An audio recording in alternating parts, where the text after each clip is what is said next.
성실하게 제재소에서 일하며 살아가는 한 사람에게 어느 날 출근해 보니까 책상 위에 해고 통지서가 와 있었습니다. 그는 아무리 생각해도 자기가 해고당할 이유가 없다고 생각했는데 해고 통지서에는 아무런 이유나 설명도 없이 그냥 내일부터 나오지 말라고 그런 통지만 남아 있었던 것입니다. 생각할수록 화가 납니다. 그리고 자기를 해고한 그 상관들을 생각할 때 미움과 증오가 마음속에서 서서히 끓어오르기 시작하면서 그는 견딜 수가 없었습니다. 집으로 들어가지 않고 그는 자기 분을 삭히기 위해서 방황하기 시작합니다.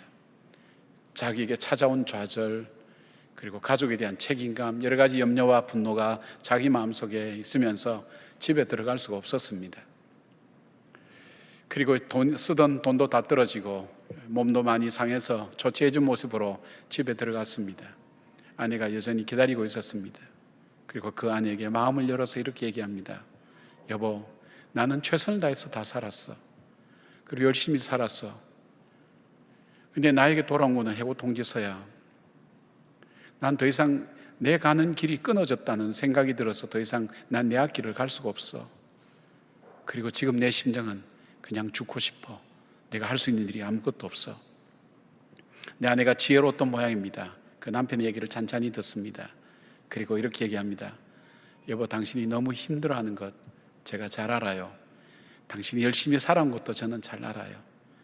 당신이 살던 길이 끊어진 것 같은 그런 절망감이 찾아오는 것도 충분히 공감할 수 있어요. 네, 여보, 한 가지만 당신에게 부탁할 게 있다고. 당신이 정말 당신이 의지하는 그 하나님 앞에 당신이 갖고 있는 그 문제를 다 진지하게 기도하며 아뢰보지는 않지 않았냐고. 당신이 진지하게 당신이 믿는 그 하나님 앞에 당신이 갖고 있는 이 아픔과 고통과 그리고 절망까지도 하나님께 다 아뢰는 것 해보면 어떻게 했냐고. 그 아내의 진지한 말에 이 남편에게는 감동이 밀려왔습니다. 그래서 그렇지, 내가 이제는 정말 내 하나님 앞에 기도하면서 한번 이 일을 해보겠다고 그런 마음으로 그때부터 다시 시작하게 되었습니다. 그렇다고 별 수 있는 것은 아닙니다. 잊어버리고 싶은데 기도할 때마다 자기를 잘라낸 바로 그 상관에 대한 생각 때문에 기도하다가 분노가 치솟아서 기도를 중단한 적도 한두 번이 아니었습니다. 그러나 계속해서 기도할 때 어느 날 그 속에 미움이라는 것이 슬 사라지기 시작했습니다. 그리고 조그만 의욕이 생기기 시작했습니다. 다시 뭔가 해봐야 되겠다는 것. 그래서 집을 담보로 잡고 융자를 이어서 그리고 조그만 사업을 시작하게 됩니다. 우리 인생에도 어느 날 날아드는 해고 통지서와 같은 것이 있다는 것입니다. 모든 것이 평안했는데 어쩌면 우리에게 다가온 이 전염병은 우리에게 어쩌면 해고 통지서와 마찬가지입니다. 나라의 정책이 바뀔 때, 방향이 바뀔 때, 질병이 찾아올 때, 우리 모른 더 이상 한 걸음도 나갈 수 없는 바로 그 상황이 우리 속에 찾아왔을 때, 그때 우리는 이제는 끝났어 라는 마침표를 찍기 전에 잠깐 이렇게 생각해 보시면 안 되겠습니까? 지금까지 내가 살아왔던 방식으로는 더 이상 살아갈 수 없어. 이제는 내가 다르게 살아야 될 때라는 생각을 한번 그렇게 생각을 바꿔보시면 어떨까요? 오늘 이스라엘 백성도 같은 상황이었습니다. 자기를 인도했던 모세 지도자가 죽고 난 다음 그들 앞에 놓인 것은 요단강이라는 건너지 못할 그 강이 그들을 기다리고 있었습니다. 한 발짝도 나갈 수 없었습니다. 이전에 왔던 것처럼 그렇게 더 이상 나갈 수는 없는 상황 속에서 그들은 절망하고 있는 것입니다. 그런데 오늘 이들이 생각을 바꿉니다. 마음을 바꿉니다. 하나님께서 그들을 바꾸어 줍니다. 이제는 다르게 살아야 될 때다. 어떻게 해서 이들은 이 어려움을 극복해냅니까? 그들이 다르게 살아야 되겠다고 생각했던 첫 번째가 무엇입니까?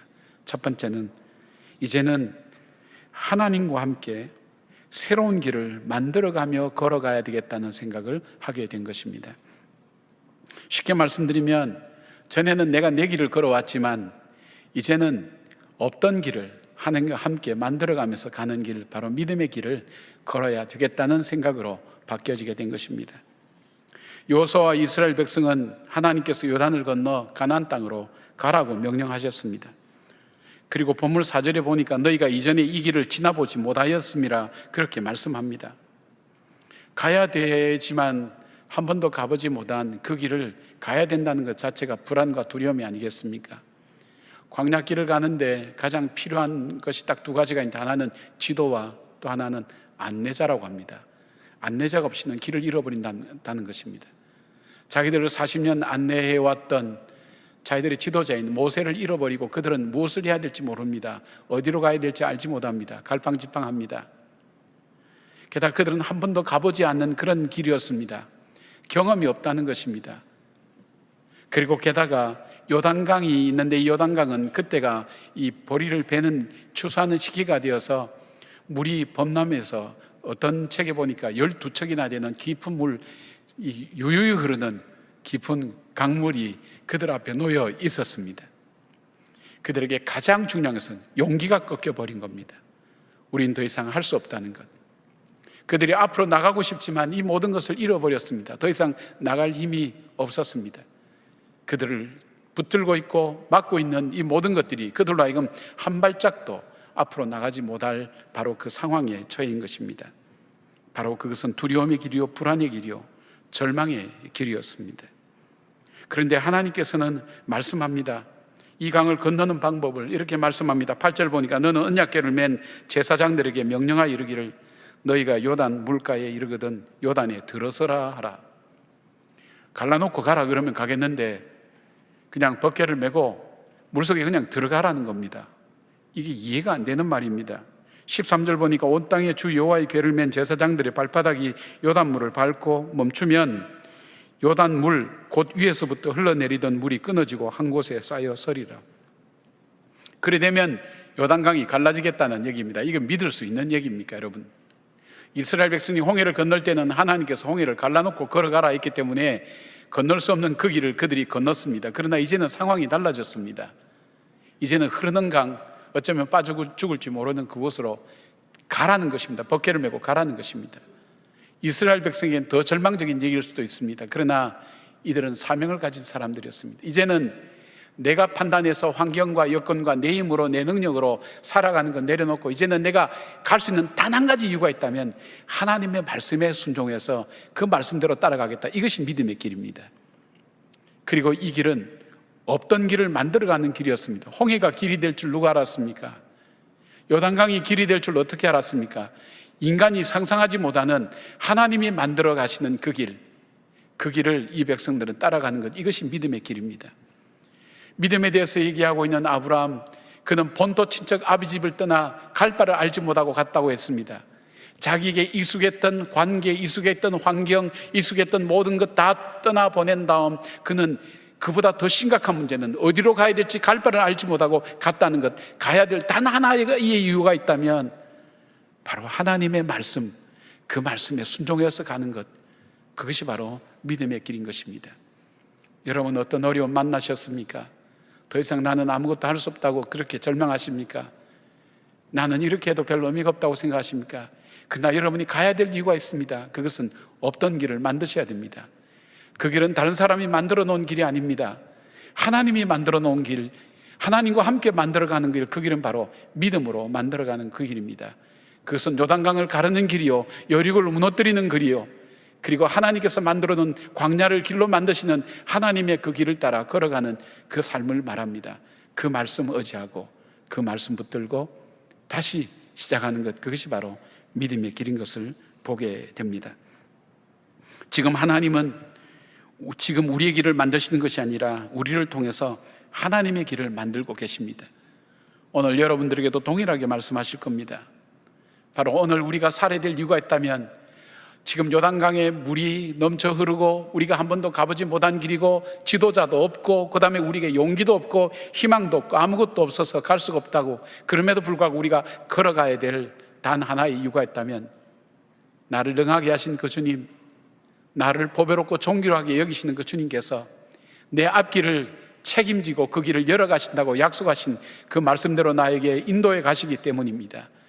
이제는 내 판단이 아닙니다. 내 이성이 아닙니다. 그 말씀을 믿고 하나님의 인도하심 따라서 한 걸음 한 걸음 걸어가는, 믿음으로 걸어가는 길, 이제는 걸어야 될 때가 되었다는 사실입니다. 얼마 전에 일간지에 소개된 메이크업 아티스트, 우리 연세 드신 분들은 잘 모를 거예요. 이 화장해주는 사람을 요즘 메이크업 아티스트 뭐 그렇게 얘기를 많이 하더라고요. 신의 손이라고 불려진 사람이 있었어요. 그 사람 이름 하면 정샘물 대표라는 분이 있었습니다. 이분에 대한 이야기가 나왔는데, 이 사람은 배우 이승연, 고소영, 김태희, 이효리, 보아 등 연예인들의 메이크업을 책임졌던 아주 전문성 있는 사람이었습니다. 많은 연예인들이 이분을 선호했던 이유가 있었습니다. 그런데 이분이 정상에 서기까지는 그냥 쉽게 서게 된 것은 아니었습니다. 그 10대 후반에 아버지의 사업이 실패하면서 가정은 몰락하게 되었고, 그는 아르바이트나 갖가지 굳은 일을 하면서 5남매의 가장으로서 가족들을 먹여 살려야만 했습니다. 그 한참 자기의 꿈과 자기의 미래를 만들어가야 될 그때에 몰락한 가정에서 그 어둠을 헤쳐가고 이 가족의 짐을 지고 가는 그에게는 여간 고달픈 것이 아니었습니다. 한 걸음도 한 발자국도 그가 나갈 수 없는 상황이었습니다. 근데 그로 하여금 그 결핍의 그 고통과 고난 속에서도 그로 하여금 걷게 했던 이 사건이 하나 있었다고 합니다. 그것은 어린 시절 교회에서 외국인 선교사 한 분이 이 바닐라 쿠키를 구워주면서 자기에게 했던 말이 있었습니다. 너는 비교할 사람이 없을 정도로 반짝이는 존재야. 너는 비교할 사람이 없을 정도로 반짝이는 존재라는 것. 그 말이 그에게 생각이 났습니다. 그리고 자기 마음속에 이 말이 사실인지를 한번 증명해 보이는 삶을 살고 싶다는 그런 마음이 들었습니다. 정말 내 인생이 지금 다 무너지고 깨어지고 부서지고 희망도 없고 하루하루 다가오는 문제 앞에 시달리는 그 가운데서도 나에게 너는 비교할 수 없는 반짝이는 존재라는 이 말이 정말 사실인지 나는 한번 증명해 보고 싶다고. 그때부터 그는 새로운 삶을 사는 겁니다.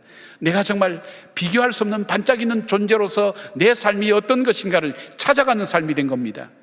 어제와 오늘이 똑같습니다. 그러나 그가 오늘 새롭게 출발하는 그 삶은 자기 자신을 반짝이는 존재로 불러주었던 바로 그 말을 따라서, 그 선교사님의 말을, 선교사님 통해서 주셨던 하나님 말씀 따라서 그 삶을 위해서 그는 걸어가기 시작했습니다. 여호수아가 아침 일찍 움직인 것처럼 그는 열심히 노력을 했습니다. 여호수아처럼 하나님께서 자신에게 주어지는 그 길을 열어가는 그 길을 함께 걸어가기 위해서 그는 앞서서 최선을 다해서 열심히 최선을 다했습니다. 그리고 한 걸음 한 걸음 나가면서 결국은 하나님 앞에서 그는 어느 정상에 설 수 있는 사람이 된 것입니다. 여러분, 오늘 우리에게도 주님은 우리에게 말씀합니다. 너는 보배롭고 존귀한 존재라고, 내 자녀라고, 내가 결코 포기할 수 없는 내 자녀라고, 내가 그냥 둘 수 없는 내 자녀라고, 낙심하지 말라고, 염려하지 말라고, 내 길을 내가 열어가리라고 그렇게 말씀합니다. 사랑하는 여러분, 저는 제 딸을 통해서 참 하나님 마음을 많이 이해하게 됩니다. 다시 회개하기도 하고 돌아보기도 합니다. 어릴 적에 이제 애 기를 때도 예를 들면 좀 화를 내서 방 안에 들어가면 제가 야단치고, 그래서 방 안에 들어가면 그래 너가 밥 먹으러는 안 나오나 두고 보자. 그래서 기다립니다. 근데 제가 들어가고 있어요. 지가 나와야 되는데 제가 들어가고 있어요.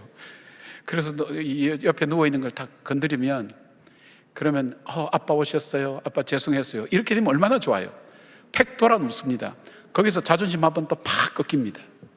근데 그 자존심 꺾이는데도 불구하고 그 아이에게 만지면서 아팠니?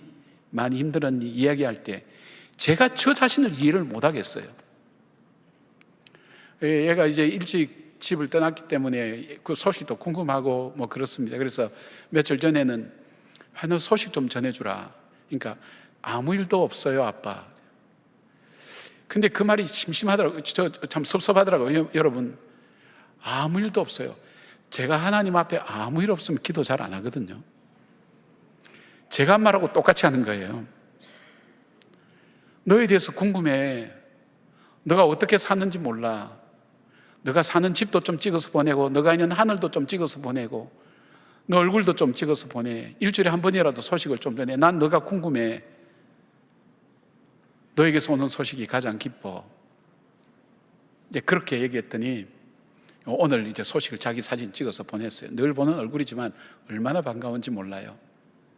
그것이 아버지의 마음이에요. 우리가 힘들 때 우리 하나님은 아파하면서 힘들어하면서 우리를 사랑하십니다. 우리가 참 즐거울 때 하나님은 기뻐하시면서 우리를 사랑하십니다. 결코 제 마음속에서 포기돼 본 적이 없어요. 제 자녀가. 여러분, 우리 하나님 마음이 그렇지 않을까요? 하나님께서 여러분을 포기해 본 적이 없어요. 싫어해 본 적이 없다 그랬어요.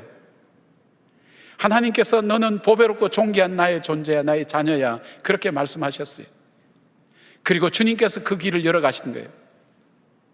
주님께서 그 앞길을 열어가시는 것입니다. 이제 내가 할 일은 내 의지와 내 뜻과 내 환경과 내 생각으로 살아가는 삶이 아니라 하나님께서 열어가시는 그 길을 믿음으로 고백하며 한 걸음 한 걸음 하나님과 함께 걸어가며 없던 길을 만들어가는 그 놀라운 이적과 기적의 역사를 우리가 바라보는 것입니다. 힘들고 어렵습니까? 이제는 믿음의 길을 우리가 걸어야 될 때라는 것을 깨닫는 기회가 되기를 바랍니다. 우리에게 어려울 때 어떤 또 기회가 될까요? 두 번째로 하나님의 말씀에 초점 맞추고 따라가야 할 때라는 것을 우리가 깨달았으면 좋겠습니다. 3절 말씀 보니까 백성에게 명령하여 이르되 너희는 레위 제사장들이 너희 하나님 여호와의 언약궤 매는 것을 보거든 너희가 있는 곳을 떠나 그 뒤를 따르라. 여기에 단어가 3개 나와요. 보거든, 보라는 거예요. 뭘 보냐? 언약궤 매는 걸 보라는 거예요. 하나님께서, 언약궤는 하나님 임재의 상징 아니에요?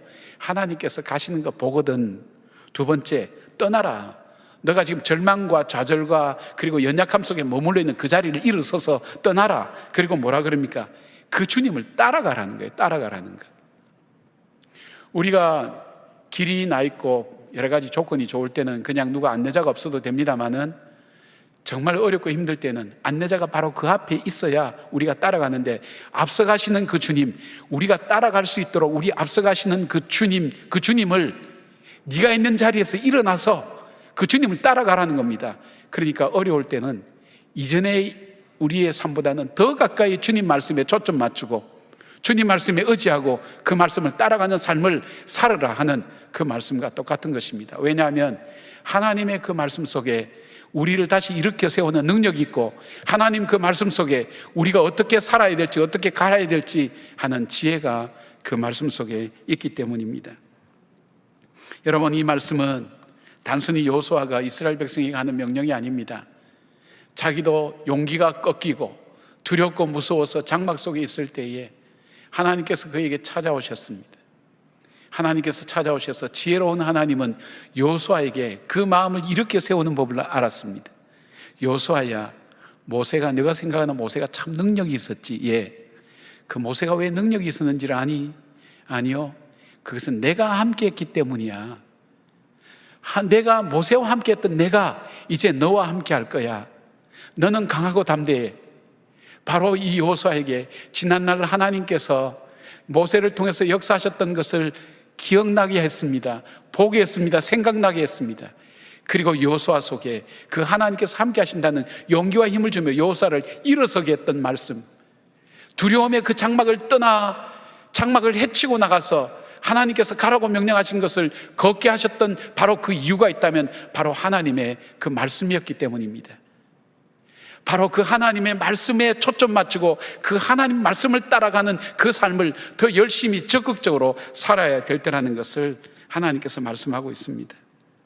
4절 말씀 보니까 그러나 너희와 그 사이 거리가 2000규빗쯤 되게 하고 그것에 가까이 하지는 말라. 그리하면 너희가 행할 길을 알리니 너희가 이전에 이 길을 지나보지 못하였음이라 하니라.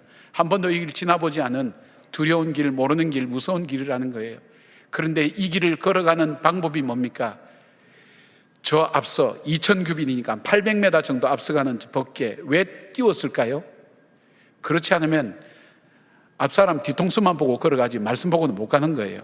누구든지 다 하나님 말씀 보고 걸어가라는 거예요. 누구든지 하나님의 말씀을 보고 한 번도 가보지 않은 길이기 때문에 그 말씀을 하나님 법궤를 보고 그 말씀을 따라갈 때 어떻게 해요? 행할 길이 그 안에 있다는 거예요. 지혜가 그 속에 있다는 거예요. 하나님께서 그렇게 하신다는 거예요. 우리가 힘들고 어려울 때 하나님 말씀에서 눈을 떼면 우리가 그만큼 세상의 생각들이 다가오면서 우리는 지쳐버립니다.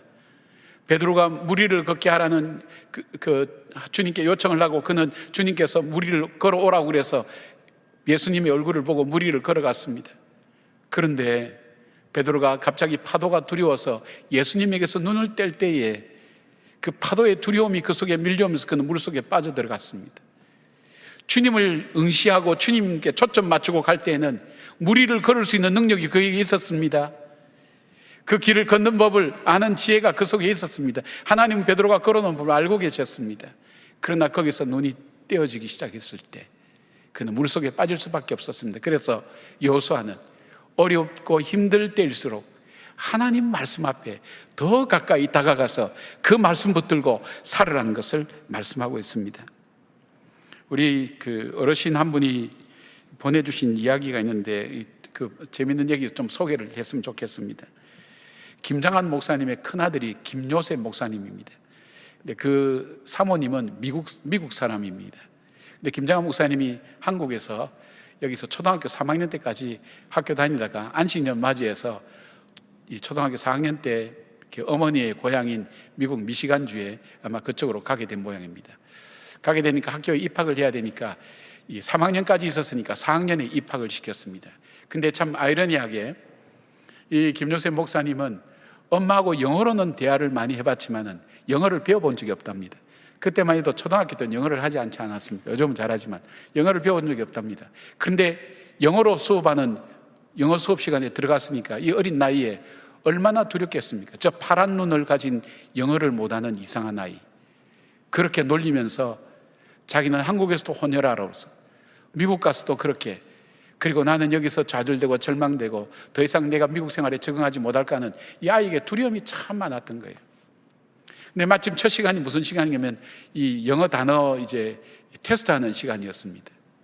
그러니까 뭐 스프링 그러면 아이가 일어나서 SPRING 이렇게 스펠을 얘기하는 그 시간인 거예요. 한 명씩 한 명씩 하다가 드디어 선생님과 자기의 눈이 딱 마주친 거예요. 불길한 예감이 듭니다. 아니나 다를까 선생님이 김요셉 나오라고 얘기합니다. 나갔습니다. 그리고 분필을 들으라고 얘기합니다. 이제는 자기가 예상한 대로 된 거예요. 나는 여기서 창피를 톡톡히 당하고 이제 학교 내가 다니기는 어려울 거야, 그 생각을 한 거예요. 그런데 그 선생님이 갑자기 이런 거예요. 여러분, 그러더니 이 김요셉 학생은 아버지가 선교사예요. 그래서 한국에서 살다가 왔어요. 그래서 이 김요셉은 한국말을 참 잘해요. 요셉아, 너 한국말로 선생님 이름을 좀 적어주겠니? 내 이름은 뭐야? 이렇게 그렇게 얘기를 했어요. 아마 자신이 있었죠. 한국말로 자기 선생님 이름을 한글로 탁 적었어요. 그런데 애들이 그걸 보더니 무슨 이집트의 상형 문자 보듯이 감격하면서 바라보더라는 거예요. 우와, 뭐 자기들 그때만 해도 영어 뭐 이렇게 한국말 잘 알려져 있겠습니까? 생전 처음 본 애들이 많죠. 무슨 그림 같은 게 만들고 이렇게 하니까 신기한 듯이 바라보는 거예요. 그리고 손을 들면서 내 이름도 영어로 써달라고 얘들이 막 얘기하기 시작했습니다.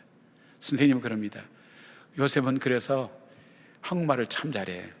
한국 언어가 아주 탁월해. 여러분도 이렇게 언어를 잘해야 돼. 그렇게 세워주는 것입니다. 그러면서 그 아이들이 이 요셉이라는 이 친구에게 다가와서 친구 되기를 원했고 새로운 용기를 갖게 된 거예요. 여러분, 이 아이는 좌절했습니다. 절망했습니다. 그런데 이 아이가 어떻게 일어설 줄 아는 것을 선생님은 알고 계셨습니다. 선생님이 얘기한 것은 이 아이가 가장 잘하는 것, 가장 약점 다 알고 있었습니다. 그래서 가장 잘하는 것을 그에게 세워주면서, 그리고 이 아이들과의 관계 속에서 어떻게 지내야 이 아이가 용기를 가지고 잘 살 수 있을 것인가 하는 것을 이 선생님은 알고 계셨습니다. 이 지혜로운 선생님. 그 바람에 자기는 최연소로 미국 트리니티 신학회에서 기독교학 박사학위를 받게 되었다고 그렇게 얘기합니다. 그 선생님 덕분이라고.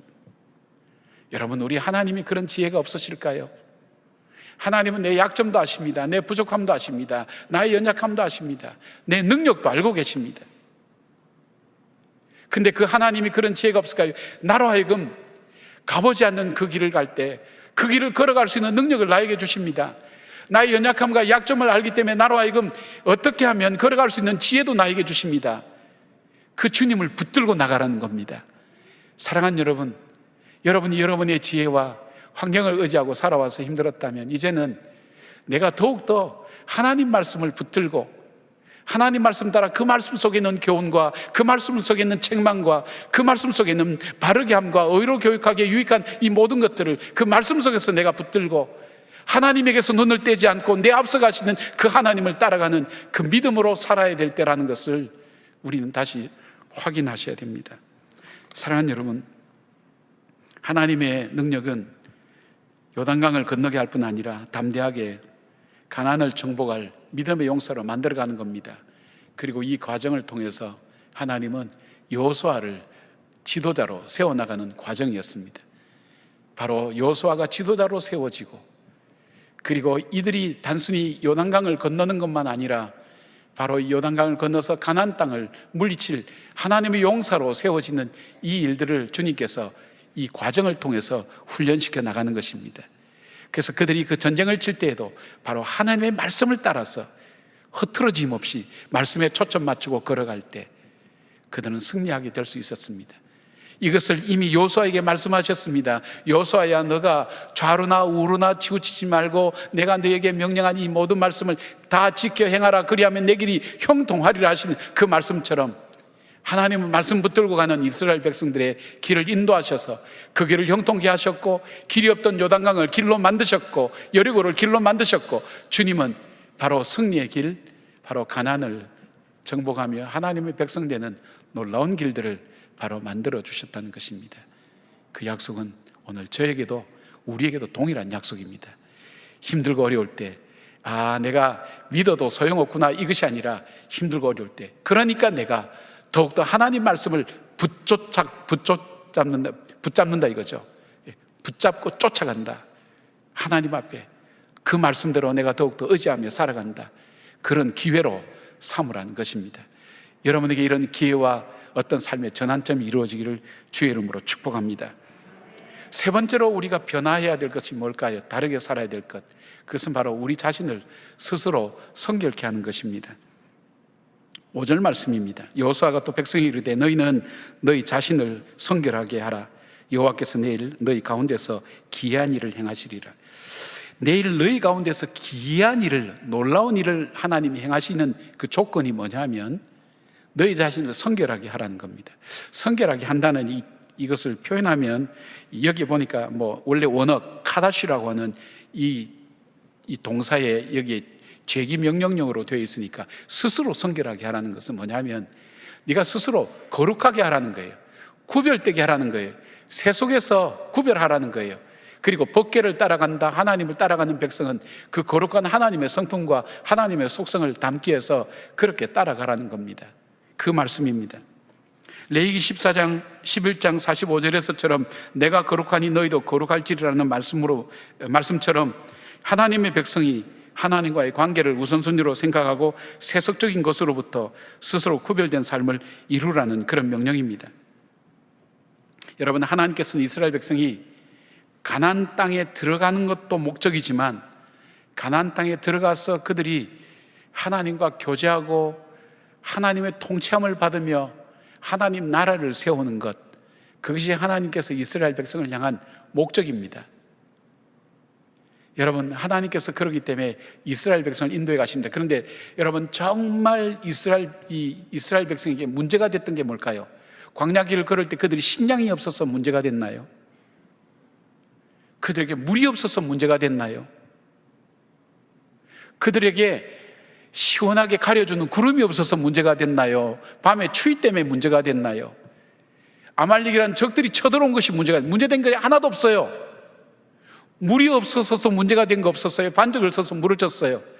이스라엘 백성이 광야 생활할 때 가장 문제됐던 건 하나님과의 관계였어요. 하나님과의 관계가 문제가 생겼을 때 그들은 아무리 좋은 위치에 있어도 그들의 삶은 무너졌어요. 그들은 하나님부터 징계를 받고 고난과 고초를 당했어요. 그러나 그들이 아무리 어려운 가운데 있다 할지라도 이 하나님과의 관계가 회복될 때에는 하나님께서 이 모든 것을 행해 주셨어요. 왜요?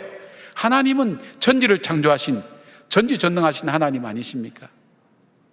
그 하나님께서 바로 이스라엘 백성을 통해서 가나안 땅에 들어가게 하셨고 그곳에서 복 주시기로 하나님은 예정하시고, 그리고 하나님은 계획하고 계셔서 이스라엘 백성을 지금 인도에 가는 과정 속에 요단강도 나타나고 여리고로 나타나는 겁니다. 그러니까 이게 문제가 아니에요.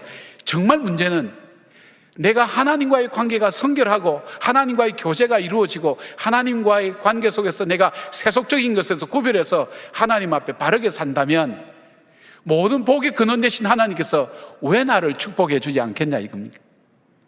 그러니까 여호수아가 얘기하는 것이 우리에게 복을 받는 길은 요단강을 건너가는 그 길도, 여리고를 무너뜨리는 그 길도, 우리에게 그 방법이 있다면 그것은 우리를 성결하게 스스로 거룩하게 해서 하나님과 교제하며 그 하나님께서 우리에게 복을 주시고 길을 열어주시도록 하는 것이 가장 중요한 거라고 이 백성들에게 말씀하고 있는 겁니다.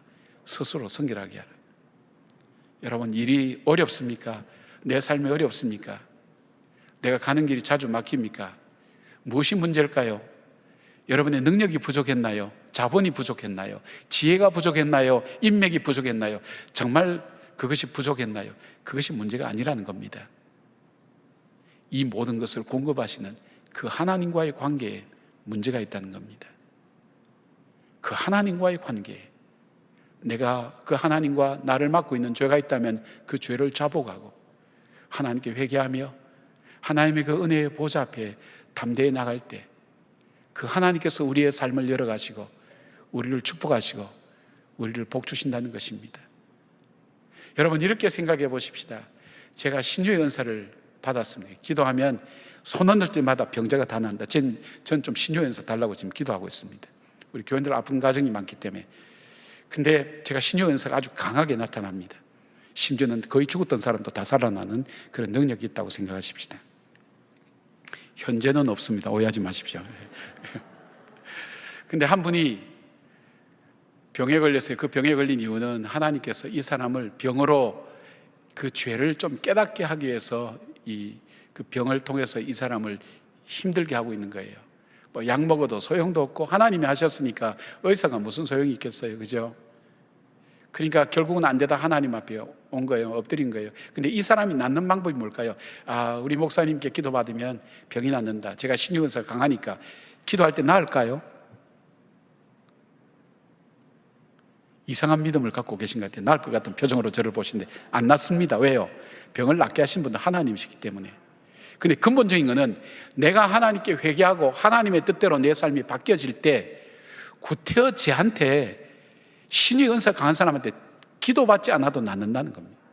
물론 하나님께서 그 절차를 통해서, 과정을 통해서 기도하게 하고 손을 얹고 기도하게 하고 안수해서 낫게 하는 훈련에 대한 부분은 될 수 있겠지만 근본적인 것은 그가 회개하고 하나님 앞에 돌아와서 자기를 정결하게 하고 하나님 뜻대로 내가 바뀌어질 때 그때는 저절로 낫는 거예요. 하나님께서 낫게 하시는 거예요. 회개하시는 거예요. 회복하시는 거예요. 그렇다면 오늘 사랑하는 여러분, 오늘 우리에게 삶에 어려움이 있고 더 이상 나갈 길이 없고 요단강물은 넘치고 지도자는 없고 내가 갈 길은 멀다고 생각되어질 때 우리가 해야 될 일이 있다면 내 자신을 하나님 앞에서 다시 돌아보는 거예요. 하나님과의 관계를 다시 점검하는 거예요. 그럴 때 하나님께서 우리의 삶을 인도해 가신다는 것입니다. 저는 제재소 직원으로 있다가 갑자기 해고당한 그 직원의 이야기로 설교를 시작했었습니다. 바로 그분은 너무나 당황스러운 일 때문에 힘들고 분노로 어려웠지만 그 아내의 말을 받아들여서 그는 힘들지만 기도하며 자기 문제를 하나님께 더 가까이 가지고 가서 이야기할 수 있었습니다. 그에게 분노와 증오가 빠져나가고 난 다음 그에게 조그만 의욕이 생길 때 그는 조그만 사업을 시작했습니다. 생각만큼 잘 되진 않았지만 그래도 자기는 자기의 일을 하나님 앞에 계속 기도하는 어느 날 이런 마음이 들었습니다. 하나님, 저 호텔을 짓고 싶습니다. 그 당시 미국의 호텔은 굉장히 불편했고 그 다음에 여행객들이 다닐 때 상당히 힘들어했던 그런 환경 속에 있었다 그래요. 하나님, 정말 여행자들이 편히 쉴 수 있고 편리하고 깨끗하고 그리고 깔끔한, 그리고 가격이 비싸지 않는 그런 호텔을 짓고 싶습니다. 그 마음의 소원이 자기 마음속에 계속 일어나는 거예요. 그래서 그는 기도하면서 이 호텔을 짓기 위해서 하나님께 간구했습니다. 그가 호텔을 지을 때 쉽지는 않았습니다. 그러나 호텔을 짓고 난 다음, 처음으로 짓고 난 다음 그 호텔이 인기를 얻기 시작했습니다. 정말 사람들이 찾던 그 호텔이었습니다. 기존 호텔과는 다른 어떤 컨셉을 가진 그런 호텔이 만들어지게 됐습니다. 많은 사람들이 호텔을 선호하게 되면서 이 사업이 점차 번창하기 시작했습니다. 이 호텔 이름이 홀리데이 인입니다.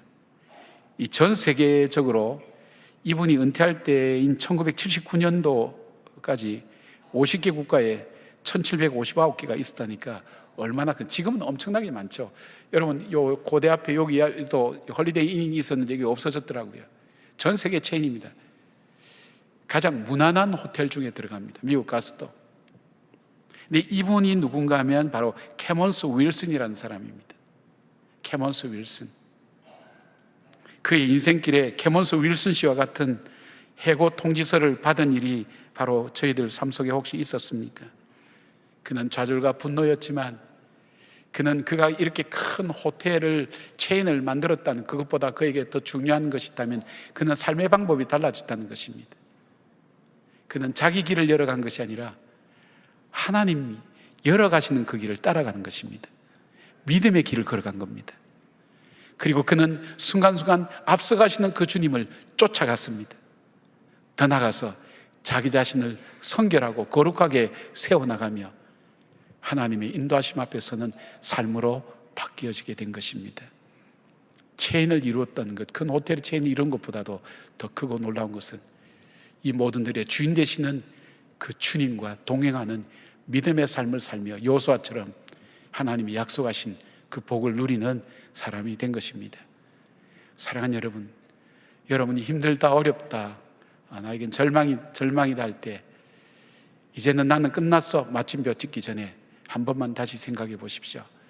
더 이상 이대로는 살아서는 안 되겠다는 것, 내가 새로운 삶이 내 속에 있어야 되겠다는 것, 오늘 이스라엘 백성이 찾았던 그 새로운 삶 무엇일까요? 이제는 나에게 가능성이 있기 때문에 살아가는 게 아니라, 나의 여건이 좋아서 살아가는 것이 아니라, 내가 살아가는 것은 오직 하나님의 말씀 의지하고 그 말씀을 따라 순종하며 살아가는 걸음이 되리라. 전엔 주님과의 거리가 있었지만 이제는 하나님과의 거리를 더 좁히고 주님을 붙쫓아서 가면서 그 말씀을 따라 걸어가는 삶이 되리라. 그리고 이 세상 속에서 나를 정결하고 깨끗하게 나를 구별하여 그렇게 살아가리라. 그 믿음으로 하나님께서 정말 여러분에게 내가 너를 보배롭고 존귀하게 여긴다는, 내가 결코 너를 싫어한 바 되지 않았다는 것, 내가 너를 정말 나의 귀한 자녀로 삼는다는 주의 말씀을 통해서 우리에게 열어가시는 하나님의 축복을 누리는 그런 주의 성도 되기를 주의 이름으로 축원합니다. 아멘. 기도하겠습니다. 이 시간에 우리가 하나님 앞에 잠깐 기도하는 시간 갖겠습니다. 여러분 중에 어느 날 날라온 해고 통지서처럼 용기를 꺾어버리고 더 이상 내가 해야 될 일이 아무것도 없다고 생각하는 분이 있습니까? 무슨 노력을 다해봐도 나에게는 아무 일도 없었다고 그렇게 생각하는 그런 일들이 있었습니까? 마침표를 찍기 전에 잠깐 이렇게 생각해 보십시오. 이제는 내가 다르게 살아야 되겠구나. 지금까지 살아온 방식이 아니라 다르게 살아야 되겠구나. 그런 기회로 삼으시길 바랍니다. 이제는 내가 가능성이 있기 때문에, 내가 좋기 때문에, 내게 희망이 있기 때문에 살아가는 게 아니라, 내가 살아가는 이유가 있다면, 그 걸음으로 가는 그 걸음이 있다면, 오늘 내가 일어서서 걸어가는 단 하나의 이유가 있다면 그 하나님의 말씀 때문에 내가 다시 일어서서 가겠다고. 하나님, 이제는 내가 말씀 더 가까이 붙들겠습니다. 하나님, 내 삶을 더 경건하고 성결하게 만들어 가겠습니다. 주님 앞에 잠깐 기도하는 시간 갖겠습니다.